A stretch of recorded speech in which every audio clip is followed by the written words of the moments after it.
ഇന്ത്യക്കും പ്രധാനമന്ത്രി നരേന്ദ്രമോദിക്കും എതിരായ വിമർശനത്തിൽ മലക്കം മറിഞ്ഞ് American president Donald Trump. India America ബന്ധം സവിശേഷമെന്നും നരേന്ദ്രമോദിയുമായി എപ്പോഴും സൗഹൃദമാണെന്നും ഡൊണാൾഡ് ട്രംപിന്റെ പുതിയ പ്രതികരണം. ട്രംപിന്റെ പുതിയ നിലപാടിനെ പ്രധാനമന്ത്രി അഭിനന്ദിച്ചു. അമേരിക്കയുമായി പാകിസ്ഥാൻ അടുക്കുന്നതിനിടെ റെയിൽവേ നവീകരണ പദ്ധതിയിൽ നിന്ന് ചൈന പിന്മാറി. ഇരുണ്ട ചൈനയോടടുത്ത ഇന്ത്യയും റഷ്യയും അമേരിക്കയ്ക്ക് നഷ്ടമായെന്നായിരുന്നു ഇന്നലെ ഡൊണാൾഡ് ട്രംപ് പറഞ്ഞത്. എന്നാൽ മണിക്കൂറുകൾക്കുള്ളിൽ ഇന്ത്യയെ എതിർചേരിയിൽ നിർത്തിയുള്ള നിലപാടിൽ നിന്ന് ട്രംപ് മലക്കം മറിഞ്ഞു.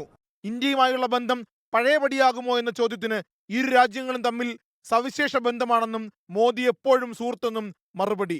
എന്നാൽ ചില കാര്യങ്ങളിൽ തനിക്ക് യോജിപ്പില്ല.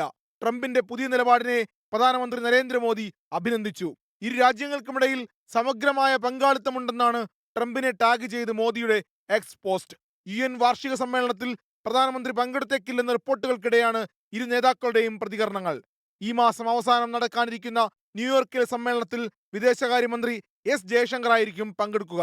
ഇതിനിടെ പാകിസ്ഥാനിലെ റെയിൽവേ നവീകരണ പദ്ധതിയിൽ നിന്ന് ചൈന പിന്മാറി. ചൈന പാകിസ്ഥാൻ സാമ്പത്തിക ഇടനാഴിയുടെ രണ്ടാം ഘട്ടത്തിനായി ധനസഹായം നൽകാൻ ചൈന തയ്യാറായിട്ടില്ല. ധനസഹായത്തിന് പാകിസ്ഥാൻ ADB-യെ സമീപിച്ചു. International desk 24.